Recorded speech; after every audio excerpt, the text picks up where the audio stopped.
ถ้าฟังเบิ่งพ่อแม่พี่น้องตอนนี้กะผ้าสายบุญแต่เซโนพุ่นน่ะเพิ่นละท่ายสายบุญโดยเฉพาะทีมงานบ่เตียงทองมาคันถ้าว่ายังบ่มีผู้ซอยอยู่มื้อนี้พาทุกคนมาบ้านดอนกองเมืองอัศพรแขวงสะหวรรณเขตอีแล้วเด้อมาเฮิ้นป้าน้องบุญตาหั่นละค่อยถ่ายเธอก่อนนั่นล่ะบ่มีผู้ซอยพ่อแม่พี่น้องเอ้ยก็เลยติดต่อหาทีมงานบ่เตียงทองบ่จิตก็เลยแวะมาถ่ายเบิ่งบางทีเพิ่นมีบุญก็มีนี่สบายดีบ่จิต สบายดีเด้อสบายดีพี่น้องเลย มาผู้เดียวรอบมื้อนี้เนาะ ใช่เดียวเลยมื้อนี้ อืม พูดเลยเป็นครั้งแรกดิ อ๋อครั้งแรกได้มาแถวบ้านดอนกองนี่เนาะ แหม่ แถวผู้ไทยนี่ยังบ่ทันเคยซอยเรือไปเลยป่ะ ยังเลยล่ะยัง อืมแถวอัศพรนี่เรามาครั้งแรกแล้วว่ะ เส้นทางใหญ่นี่เคยผ่านอยู่พี่น้องเลยเนาะแต่ว่ามีแต่ผ่านไปอีกหมู่บ้านหนึงหั้นนะ อืม ก็พอดีเลยมื้อนี้ก็เห็นทั้งอนาบ่ฮอดเพิ่นเนาะเพิ่นมีเคสหนึงที่ว่าสิมาพักผ่อนก็เลยว่าอยากมาเบิ่ง โดย มื้อนี้ก็สีมาอัปเดตเบื้องก่อนเด้อพี่น้องเด้อเนาะแต่ว่าก็บ่มั่นใจคือกันแต่ก็พังเบิ่งคันว่าได้เข้าไปก็สิสัมภาษณ์ถามไทยว่าเพิ่นการเดือนหยังก็สิถามเบิ่งคำว่าบุญวาสนาเพิ่นมีก็ว่าบ่สร้างได้พี่น้องเอ้ย เนาะ ซึ่งที่ได้เข้ามาอีกได้เนาะ อืมคือได้ข่าวว่าเคยไปแถวบ้านนากระทิ่งบ่ แม่นบ้านนากระทิงนี่เคยไปอยู่พี่น้อง นี่ก็อัศพรแล้วนี่แสดงว่าเคยมาซอยแถวบ้านนั้นอยู่เนาะ เมืองเดียวกันบ่ แม่นละเมืองเดียวกันอัศพรคือ คือ กัน สิบ่ไกลกันปานใดเบิ่งนี่เนาะ แม่นละบ่ไกลปานนี้จากนี้ไปบ่ไกลปานใดน่าจะ10 กิโลประมาณนี้บ่ ประมาณนั้นเนาะ คาดการณ์ แถวนี้เคยผ่านอยู่พี่น้องแถวนี้ อืม พอดีเลยมาพี่บ่ประมาณนั้นบ่ ไปเอากันลองไปเบิ่งก่อนสังเกตการณ์เบิ่ง ใช้อยู่ใช้จะพูด เดี๋ยวทั้งพุ่น อ๋อเฮือนละเป็นหลังไม้เนาะเฮือนโบราณนี่เนาะ แม่ล่ะเพื่อนบูฮานตะเหิงเต็มแล้วเด้เพื่อนหลังนี้แหละติดต่อหาน้องบุญตาให้น้องบุญตามาเบิ่งก่อนแล้วมีเท่าเพิ่นอยู่บ่นี่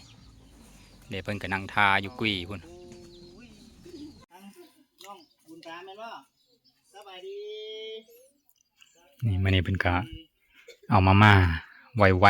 ๆเอาไวๆมาซอย มาฝากในเบื้องต้นก่อนกับขนมเอลเซ นี่คือป้าเจ้าบ่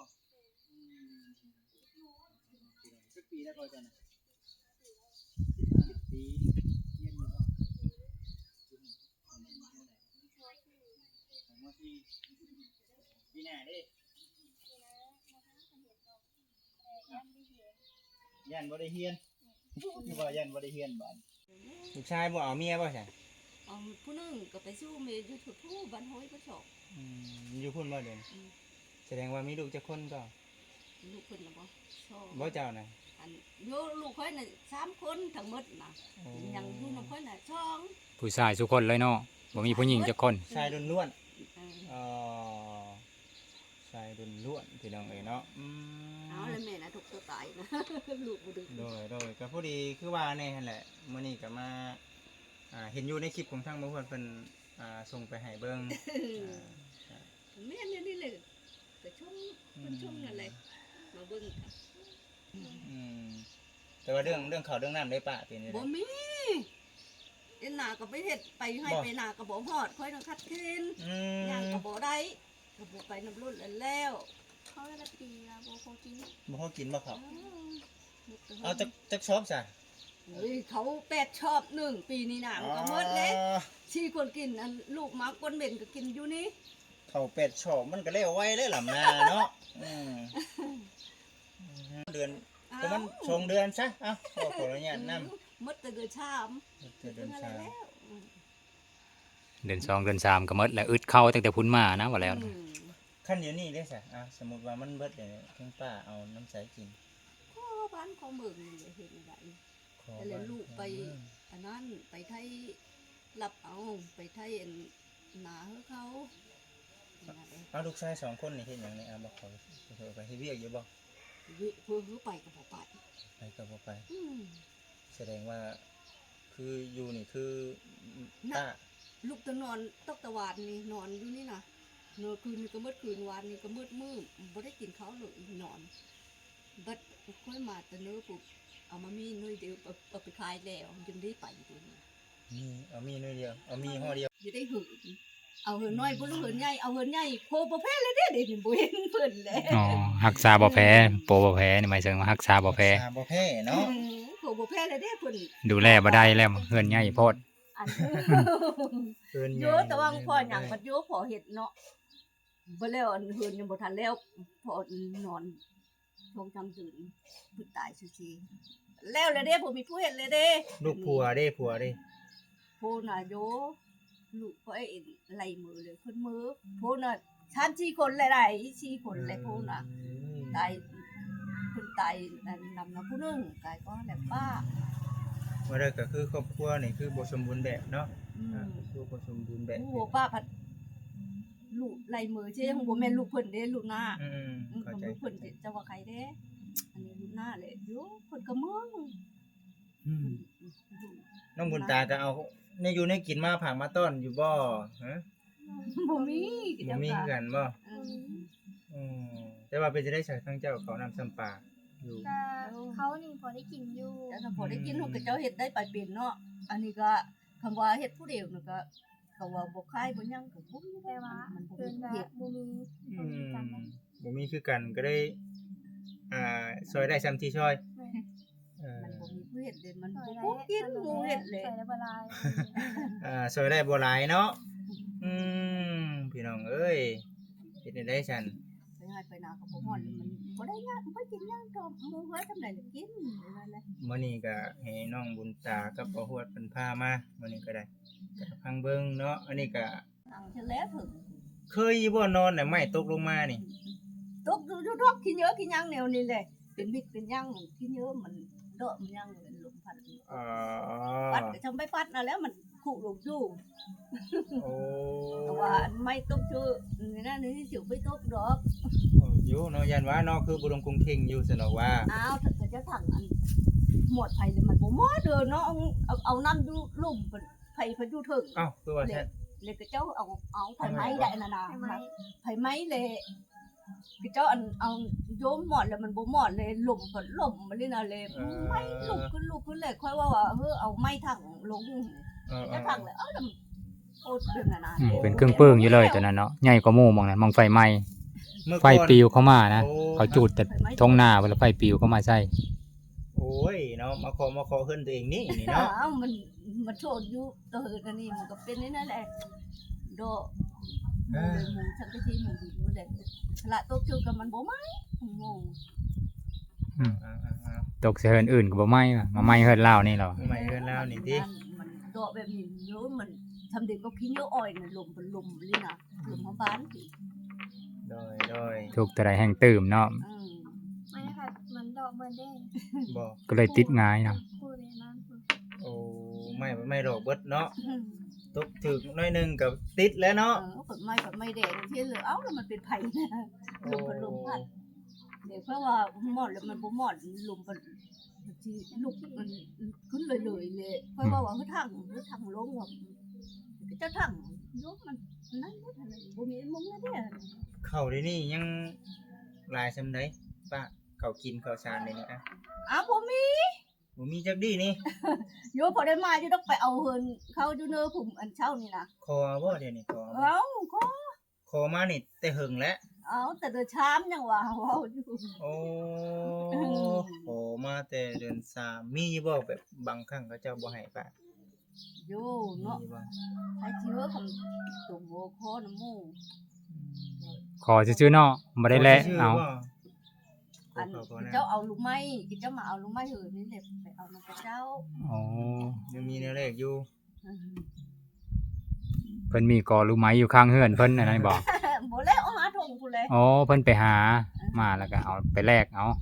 ยังโชคดีอยู่ได้ที่ว่ายังได้หานั่นหานี่ไปเนาะเพอชาวบ้านชาวเมือง เสี บ่ ยม นั่ นั่ น นแหละ เด้ เอ็ดไม่เขาเท่าไปนะคำย่างแต่ชื่อล้มนั่นแหละของไม่ของ สุขภาพเพิ่นบ่ดีนำเด้ลองถามว่าเพิ่นเป็นหยังซั่น เป็นหยัง ค่ะ คัดแข้งคัดขา อืม โอ้ ย่างกับมัน ย ทุกๆๆไปนั่นแหละนี่เลยตายนะเขาว่าแล้วก็ พอจะเอาชีวิตรอดเนาะว่าแล้วก็ แสดงว่าคือ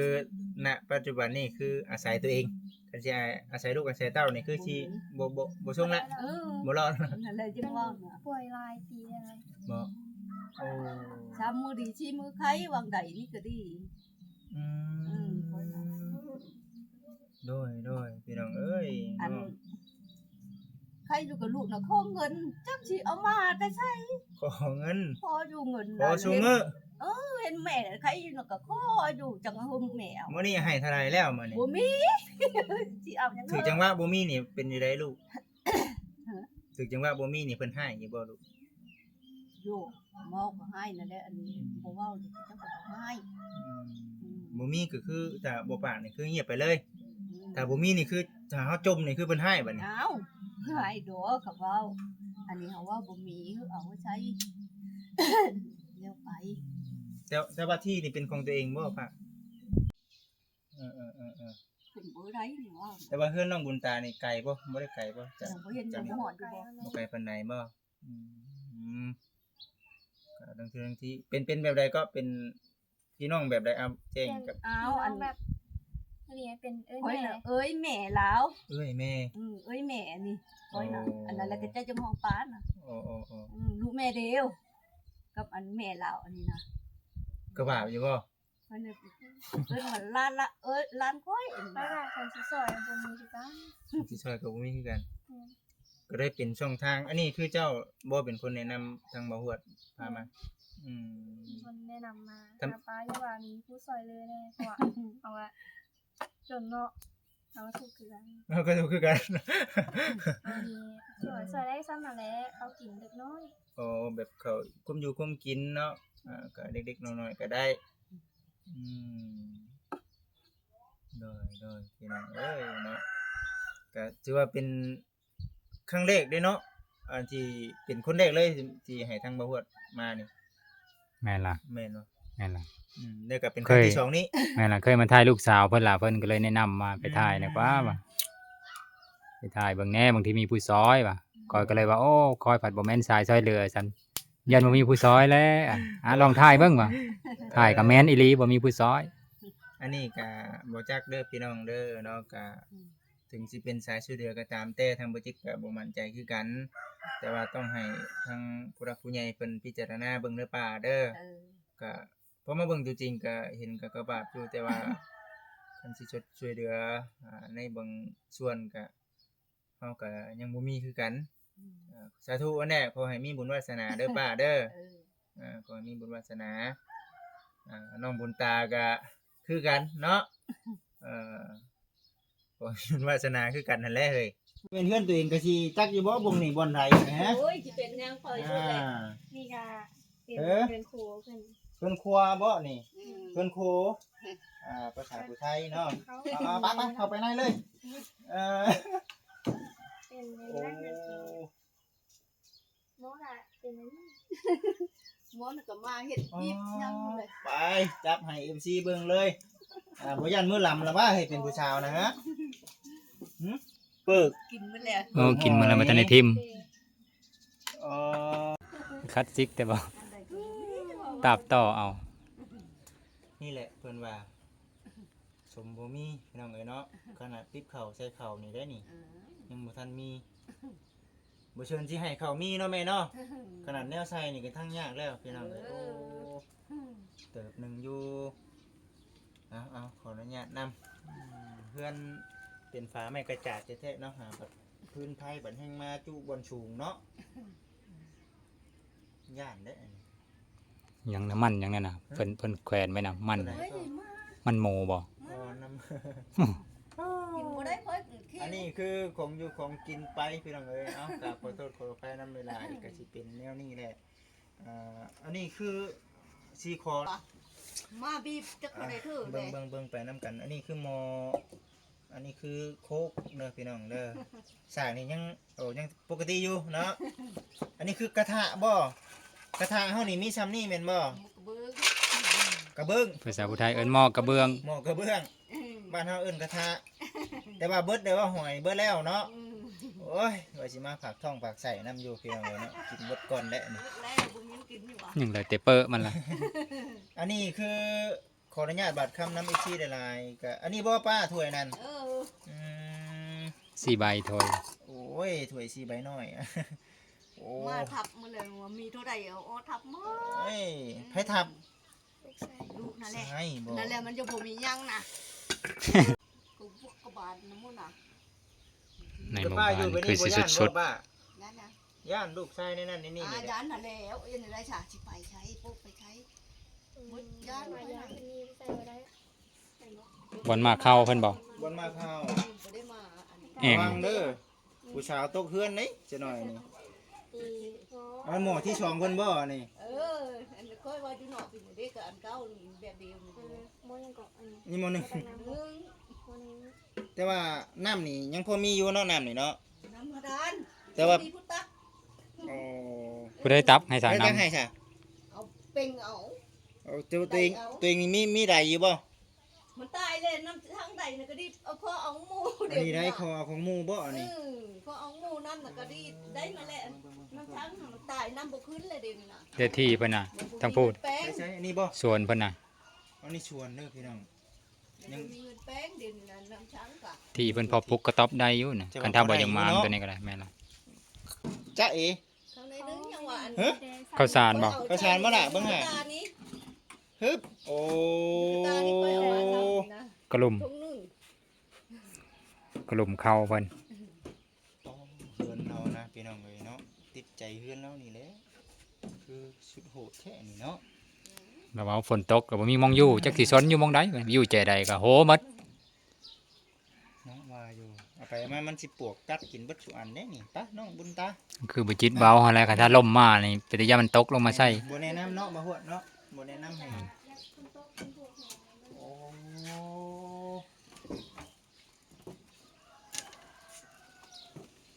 อุ้ยระวังไหม้เด้อบุญตาเด้อ ยืนซื่อๆยามมันคุใช่แล้วบ่ อันนี้บ่บ่อนป้านอนป้า มงเพิ่นก็ขี้ขาดแล้วนะเบิ่งดูบ่จิตนะมงเพิ่นน่ะขาดหลายบอนแล้วพุ่นน่ะยิบหลายเท่ายิบล่ะ เว้าแล้วก็ทุกสิ่งทุกอย่างเลยเนาะเว้าฮวดเนาะ แม่นล่ะ ในครอบในครัวเพิ่นนี่ขัดเคินได้ดีพี่น้องเอ้ยเนาะ ผ้าห่ม อันนี้เป็นหยังไงเนาะ โมนี่เป็น ห้องโล่งบ่ ห้องบ่ ห้องนอนแต่เก่าล่ะแต่เก่าล่ะเป็นกงโสม บ่มึงขอไป FC อะไรโอ้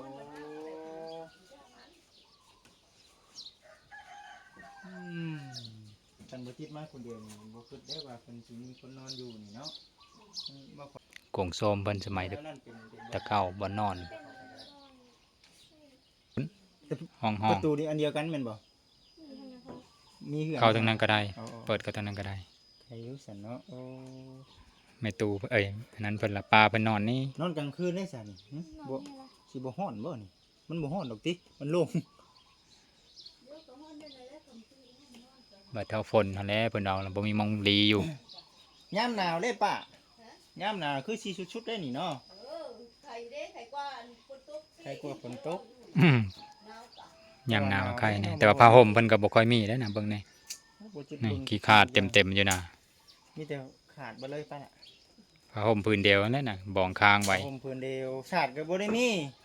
บ่ได้ปลูกมันเบิ่งฝนตกแล้วน้ำไหลเชอ เอาเดี๋ยวค่อยไปว่าว่านั่นก็ได้ดูน้ำลูกน้ำเต้าเนาะ ค่อยบ่อยู่คำค่อยไปได้น่ะ อันนี้ค่อยไปบ่ได้แต่ชื่อค่อยยังอยู่น่ะ บ่ อืม อันน่ะป้าอุกใจหยังหลายที่ชุดป้าเดี๋ยวนี้เอา อุ๊ยมันบ่อันใดก็บ่มีนั่นแหละ อุกอันใดก็บ่มี อุ๊ยหมดนะ ท่านผู้ใหญ่เพิ่นเบิ่งนี่ป้าอยากให้เพิ่นช่วยหยังป้า โยอันใดบ่มีก็ช่วยนั่นแล้วเนาะ บ่นี่ป้าเว่าออกมาเลยนี่แต่นั้นจำเป็นที่สุดนะสำคัญที่สุดน้ำป้าเดี๋ยวนี้อะ โยอันเฮินนี่กับอันเขากินนี่แล้วแต่มัน เพิ่นกับข้าวกินเนาะ นักหนาน่ะ นักที่สุดนั่นนี่ เออ อืมข้าวบ่เพียงได้ข้าวเนาะ เออ เฮือนก็มันก็ต้องใช้งบประมาณหลายเนาะเนาะมื้อนี้ก็บ่ได้มีหยังหลายมีแต่อันนี้แหละป้า เออ อยากช่วยหลายอยู่ไปแต่ว่าก็โอ้เฮ็ดจังได๋ซั่นบ่มีคือกันนะป้าเอ้ยอืม ทะเลมันช่วยสนุกดี บ่อืมอันนี้ได้กินเรื่อยอยู่แล้วนี่เนาะมีนี่เนาะ เฮ้ยมันบ่มีเงินชื่อ อันนี้คือน้ำจิตน้ำใจลูกๆหลานๆเด้อป้าเด้อแล้วก็เป็นข้าวต้มขนมเล็กๆน้อยๆพี่น้องเอ้ยไอ้ทั้งมีกับขนมนี่แหละแล้วก็เบิ่งขอโทษขออภัยด้วยอ่ะจับไปละอันนี้คือน้ำจิตน้ำใจบ่จิตเล็กๆน้อยๆเลยที่ เอ้อยากให้หลายอยู่ถ้ามีเงินก็สิบ่เอาให้ลาหรอกพี่น้องที่ชื่อไม้ชื่อตอกมาสิกระต้อมให้ซะเนาะบ่หัวเนาะ แม่นล่ะ เออ สิได้มองอยู่กว่าเนาะ บ่มอยู่ เพราะว่าฤดูฝนแล้วเด้ถ้าฟังเบิ่งพ่อแม่พี่น้อง ตอนนี้ก็พาสายบุญแต่เซโนพุ่นน่ะเพิ่นละถ่ายสายบุญโดยเฉพาะทีมงานบ่เตียงทองมาคันถ้าว่ายังบ่มีผู้ซอยอยู่ก็สุดนะหั่นแหละคอยถ่ายก็คือว่าเอาหั่นน่ะมันคนละสายคอยพัดสายวิถีชีวิตหรือว่าสายผู้แซ่ผู้สาว มันก็เลยมันคนละสายกับเพิ่นหั้นนะคันถ้าผู้ใดก็เห็นก็ถ่ายก็อยากให้ไปถ่ายเพิ่นก็ได้ไปถ่ายให้แน่บางทีมีผู้ซอยคอยก็เลยปฏิเสธหลายเคสนะบัดนี้ล่ะฮู้จักกับทีมงานบ่เตียงทองล่ะแนะนำให้เพิ่นมาถ่ายเบิ่งสิมีโอกาสซอยกว่าคันถ้าเพิ่นมีบุญก็ได้ ประมาณนี้ละพ่อแม่พี่น้องเอ้ยเอาเป็นว่าคลิปนี้ก็ซ้ำนี้ละเดี๋ยวรอติดตามเบิ่งนํกันว่าจะมีผู้ซอยบ่ขอให้มีผู้ซอยนะกว่าเนาะขอให้มีผู้ส่งสารปลาเพิ่นแน่ปลาของน้องบุญตาเนี่ย